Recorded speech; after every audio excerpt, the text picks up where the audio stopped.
Serafina's POV. Bakit di kami pwedeng lumabas? Gulat kong wika sa guard na nagbabantay sa gate sa mansyon ni Vile. Kasama kong anak ko ngayon at posturang-postura to habang ako, simple lang ang sinusuot. Hindi talaga pwede, Lunacera. Bilin-bilin na Senyorito Val na huwag kang palalabasin. Tsaka wala rin namang klase ngayon para lang din naman sa ang ginagawa niya. Sabi niya po. Mahabang paliwanag ng guard sa akin. Hindi ako makapaniwala sa narinig. Anong para sa akin? O para lang sa kanya? Wala pala akong kalayaan sa pamamahay niya para kaming preso dito. Napabuntong hininga ako at nag-aralang kinuha ang cellphone na hiniram ko sa anak ko. Kasi sinira ng lalaki yung nag-iisa kong cellphone. Buti na lang at may binili din akong cellphone para sa anak ko. Te, nasa na kayo? Basa ko sa text ni Jaroff sa akin. Pasensya na, Jaroff, may ginagawa ako ngayon eh. At mukhang di ako makakapunta sa inyo. Pasensya na talaga. Sabihan mo lang si Tita Jessie ng happy birthday. Sabi ko. Reply ko pabalik. Birthday kasi ng nanay niya at iniimbita ko. Halate, sayang naman, kaloka. But okay lang te, take your time. Kung anong ginagawa mo dyan, ha? Oo, salamat talaga ha, reply ko. Let's go, mom, baby. Mommy will make carbonara na lang. Do you want to eat carbonara?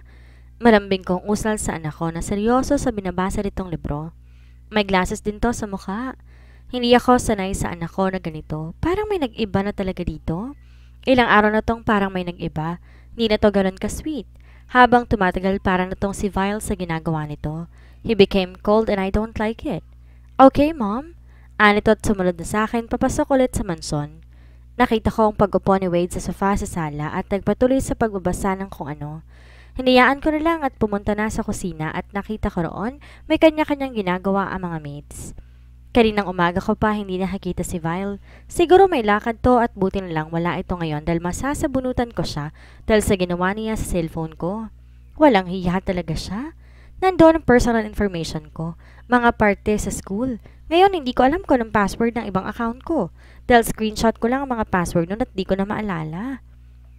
Tanghali na at nandito ako sa may pool, naglilinis. Kinukuha mga dahon sa pool gamit ang mukhang pangkuha ng mangga. Mabigat yon dahil metal. Sariling desisyon ko ang maglinis kaya't kanina ko pa napapansin. Balisa ang tatlong yaya na nasa unahan ko lang at nagbabantay sa ginawa ko dahil sabi nga nila baka mapagalitan sila ni Vile. Pero hindi talaga ako mapakali basta wala akong ginagawa. Nasa kwarto na rin si Wade at nababahala ako dahil parang lumalayo na ang loob ng anak ko sa akin. Bumibigat ang kalooban ko kapag nakikita siyang ganon. Malakas ako napabuntong hininga at lumapit sa kabilang side ng pool. Dahan-dahan, Lunacera. Paalala ng isa sa mga maid. Don't worry, sagot ko habang niningitian sila. Pero nakayuko lamang ulit ang mga ito na parang kapag titigan nila ako katapusan na nila. Ano bang rules na binigay ni Vile sa mga ito? Parang sumusobra naman siguro. Naka-short lang ako na manipis at malaking t-shirt na malaki at kulay itim. At nakapuruntong ang buho ko. Nakaapalang ako para safe na rin, para mabalance ko sakaling mas tired ako. Napatingin ako sa punong malaki na nasa gilid lang ng pool. Ang laki, sobra, at napaka-peaceful ang hangin. Malamig pero napapakalma ako noon. Nagpatuloy ako sa ginagawa at nang matapos kunin ng mga dahon, gumalaw ang tatlong maid at kinuhang basura at nawala na lang bigla sa harapan ko. Nalungkot akong bigla dahil parang wala akong taong nais maging kaklose ko rito. Seryoso lahat sa trabaho. Ang sarap maligo. Dahil nakaramdam ako ng init sa katawan, dahan-dahan akong bumaba ng pool. Nasa may malaking kahoy ako malapit, sa hagdan at nakaupo ako roon. Hanggang bewang ang tubig. Dahil sa sarap ng pakiramdam, para akong batang nakaubob sa mukhang terrace ng pool at nakaupo sa kalawang baitang na hagdan. Sa sobrang kagalakan, nakaramdam ako ng antok hanggang di na malayan nakatulog na pala ako. Bigla ako nakaramdam ng masarap na unan kaya't napayakap ako. Dahan-dahan akong dumilat at unang bumungad sa akin ay ang semento na nasa gilid na pool na nilalakaran ng mga tao. Napalingon ako sa dibdib ko dahil nasa pool pa pala talaga ako pero balance lang ang lamig at ang init. Ang lamig nasa kabilang bahagi at ang kabila'y mainit tong kinahigan ko at bakit parang humihinga. Wait, mainit? Humihinga? Now you're awake. Barito ng usal ng pamilyar na boses. Dahan-dahan akong nakapatingala sa kung sinong kinahigaan ko at para kong hihimatayin sa kaba dahil nakasalubong ko ang malamig at green tong mga mata. Napalunok ako na makitang hubad ang ibabaw na bahagi nito. Ang kamay nasa dibdib nito at nakita ko pa ang pamumula ng dibdib nito na parang matagal ako nakatulog doon. Wala akong masabi. Nakangakot parang pusa lang na mabilis umatras. Pero sa kamalasan nahilo ko at napabulusok sa pool at ilalim ng bahagi na yon. Napasukan ng tubig ang bibig pero may kamay na nakahawak sa kamay ko. Ikinahinga ko ng malalim at nawalang pangamba pero yun ang akala ko dahil akala ko hihilahin ako nito. Bumulusok ang katawan ko pababa kasama ng lalaking mulang siya ng cause of death ko. Galit ako nakatingin sa kanya. Nakakadistract din ang katawan nito. Nalaki ang mata ko at parang nawala ako sa sarili nang dumampi ang labi nito sa labi ko.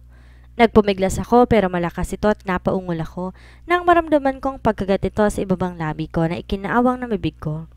At pagpasok din ng dila nito sa loob ng bibig ko. Ewan ko pero hiniyaan ko siya sa ginagawa. Ang kaninang nahihirapan kong paghinga, sa paraan ng paghalik nito'y binigyan ako ng hininga. He grabbed my hand. Magkadikit ang katawan namin sa isa't isa at naramdaman kong init na nanggagaling sa katawan niya. Para tong leon ko makahalik. At nasa ilalim pa rin kami ng tubig. Nakakapit ako sa likod ng leeg nito na ikinalikot ng kamay nito na nasa loob ng damit ko at naramdaman ko yon sa likuran. Parang sa bawat halik nagpo-form to ng circle sa skin ko. Nakapulupot ang binti ko sa bewang nito at naramdaman ko. Tumatayo na ito pero hindi pa rin pinuputol ang halikan sa isa't isa. Nakaahon na kami at naramdaman kong nilagay niya ako sa gilid pero nakahalik pa rin to sa akin na hinayaan ko lang. Maya-may naramdaman kong sariling humahalik na rin pabalik. At gano'n na lamang ang dismaya ko nang kumalas ito. Ha? Anong dismaya? Maghunos dili ka, Sarah. Nagpapahalik ka? Gaga. Napanunok ako at di alam kung may sasabihin man si Vile. Seryoso lang ang mata nito. Nakatingala dahil mas matangkad ako sa kanya ngayon. Nasa pool kasi to pero nasa gitnang legs ko siya nakatayo ngayon. Hindi ako makatingin dahil naasiwa ako. Hindi ako sanay makita ang katawan nito. Yung naglilinis lang ako sa pool, nakatulog at pagising na kay gana sa lalaking kinaiinisan ko at nagpapahalik pa. I wish I can read your mind. Napatingin ako sa labi nitong namumula.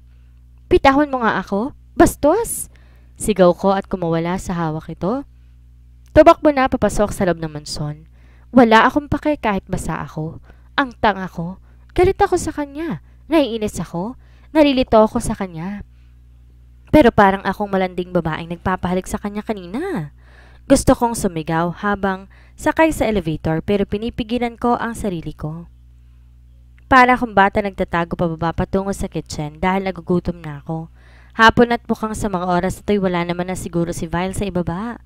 Pinilig kong uro dahil sa naisip ko ang katawan nito.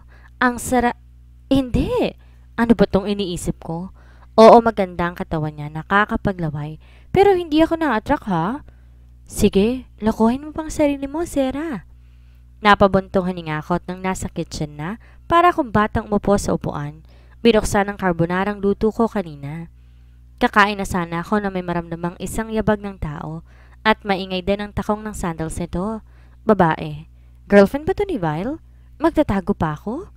Tumayo ako at ewan ko ba't pinuntahan ko ang taong yon na para bang hinaharangang makapasok. What the? Don't touch me. Hindi niyo ba ako kilala? Gusto ko lang makausap si Vile. Jewel? Bakit siya nandito? Girlfriend ba siya ni Vile? At para ko nasaktan sa isipin yon, wala naman akong karapatan. Pero miss, walang sinabi si Senyorito Vile na may bisita siya. I don't care. Sabihin mo nandito si Jewel Ambani. Anito? Buti nilang hindi ako makikita na Jewel dahil nasa entrance to habang may nakaharang na dingding sa kinatatayuan ko at isang maliit na bintana. Serafina? Bigla ko lang lamig sa boses na yon. Kael? Gulat kong sabi nang makarap ako sa taong parang bagong gising lang at nakapambahay lang.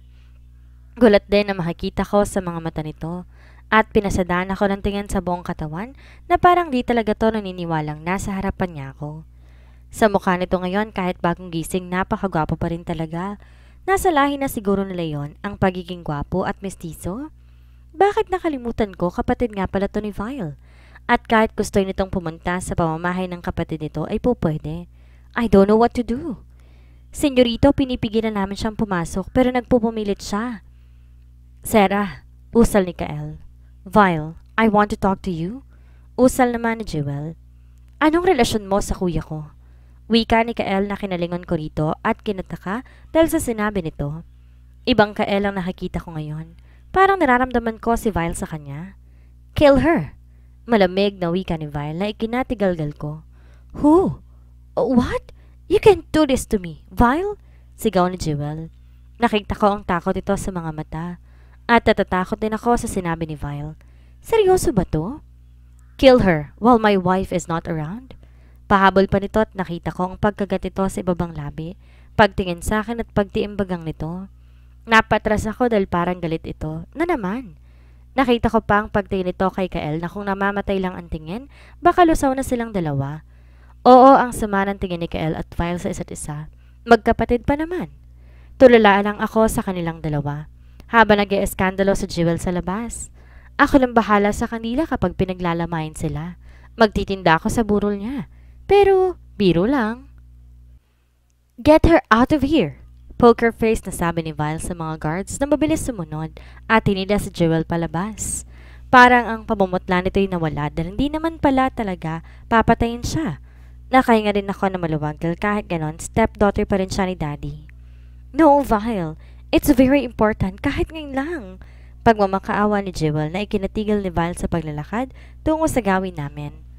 Naparinok ako at napalingon kay Kael na nakatingin pala sa akin. Pero gano'n na lang ang gulat ko nung kuhanin itong kamay ko at hinila ko sa kung saan. Kael! Bulong ko habang nakatingin sa kamay niya, hawak ang kamay ko. Pero hindi ito sumagot. Napalingon pa ako sa gawin ni Navala na katalikod na sa akin ngayon habang naglalakad ng opposite side kasunod si Jewel na kinabigat ng pulso ko. Nagsiselos ba ako? Thank you, Vile! Masayang wika na Jewel na parang hindi man lang pinagtangkaang patayin ang buhay nito. Naramdaman ko naman na mahigpit na kapit ng kamay ni Kael sa kamay ko habang naglalakad pa rin kami. Tumigil to na kinatigil ko. Nakarating na kami sa labas at nasa isang garden na kami. Binitawan ko ang kamay nito pero nakatalikod pa rin to sa akin. What is your relationship with my brother, Serafina? He asked at lumingon na sa akin. Ang daling sabihin na ama lang si Val ang anak namin pero hindi lumalabas sa bibig ko. Natatakot ako dahil baka pag nalaman ito'y malaman na ng buong ang kanivile. Serafina! Napaigtad ako at napatingin sa mga mata nito na naghahanap talaga ng kasagutan. Pero para akong baliw dahil iba ang iniisip ko. Ano kayang ginagawa ngayon ni na Violet Jewel? Anong pinag-uusapan nila? Narinig ko pang pagbuntong hininga nito at swabe itong umupo sa gawang kahoy na upuan. Nakadikwatro ang legs at nakatagilid ng ulo sa akin na para bang may tinitingnan sa malayo. He is so handsome. Now I know why your son is so familiar. He is the son of my brother. Anito na hindi nagtatanong pero nagsasabi na gano'n na nga. Are you deaf? Bakit ba ito nagagalit? Parang si Vile lang. Nakakalito. Magkapatid nga. Pasensya ka na. Hindi ko alam kung anong dapat ko isagot. Saka, oo, anak namin si Wade. Saka wala kaming relasyon. Mahina akong sabi at nakayoko sa harapan niya. Bakit ba ako nagpapaliwanag sa kanya? Nanlalamig ako dahil sa malamig nitong titig. Yeah, he doesn't have a relationship because all of his girlfriends are dead. Seryoso nitong usal. Nagulat ako sa narinig. Ano? Anong ibig mong sabihin? Nalilito kong tanong. Yung awkward kong naramdaman parang bumalik na sa dati dahil hindi ko man talaga kilala si Kael. Magaan ang loob ko sa kanya. Wala ako sa lugar para sabihin yon but really, I am shocked. Tapos dito ko pala nakatira? Oo. Sagot ko at ayokong sabing wala akong choice dahil maraming choice. Sadyang ewan ko na lang sa sarili ko. Sit, Serafina. Anito na ikinailing ko. Ayoko magtagal pa. Gusto kong malaman ko anong ginagawa ni na Violet Jewel. Hindi naman sa obsessed ako. Sadyang napaparaning lang ako sa kasamaan ni Jewel. You've fallen. Barito nung usal ni Kael na kinakabog ng dibdib ko. Nanginginig ang kamay ko, tinago yun sa likuran ko. Do not fall, Serafina. You will regret later. Anito't tumayo sabay lagpas sa akin. Napatingin ako sa likod nito hanggang nawala na to sa paningin ko. Napaupo ako sa kinaupo nito at pinagsiklop ang kamay ko. Malalim ako nag-isip. Natatakot ako sa sinabi ni Kael. Don't fall. Pero hulog na ako. Naiiyak ako sa nangyayari sa akin.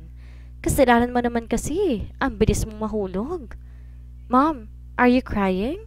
Seryosong usal ng anak ko habang nasa kwarto niya ako. Umiling ako at ngumiti sa kanya. No baby, napuwing lang ako. Really mom?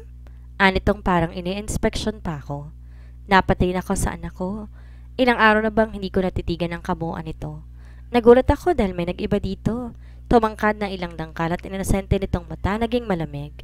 Baby, anito't napayoko ako para pigilan ang luha ko. Naparunok dahil di naman ganito si Wade eh. Kung tatawagin ko siyang baby magmamaktol at tatawa. Pagkatapos, pero ngayon sobrang lamig nito. Parang di na ako kilala. Bakit anak? May nagawa ba si mommy? Anito't napayoko ako para pigilan ang luha ko. Naparunok ako dahil hindi ganito si Wade. Kung tatawagin ko siyang baby, magmamaktol at tatawa. Pero ngayon, sobrang lamig nito. Parang di na ako kilala. Bakit anak? May nagawa ba si mommy? Kumikibot ang labi ko. Di ko na talaga mapigilang maiyak. Habang nakatingin sa anak ko na nagulat sa nakita. Mabilis tumundag sa kama at takbo sa akin. Sabay yakap sa akin na mas kinahagulhol ko. Mom? Patawarin mo si baby. Mommy, kung anong kasalanan niya? Sa mga oras ito sa aming dalawa ng anak ko, imbes na siya ang bata, ako ang naging bata. Mommy, wala kang kasalanan. Don't worry and I'm sorry for being cold to you these days. Sinserong usal nito na kinatingin ko sa kanya. Hindi ako naniniwala, anak.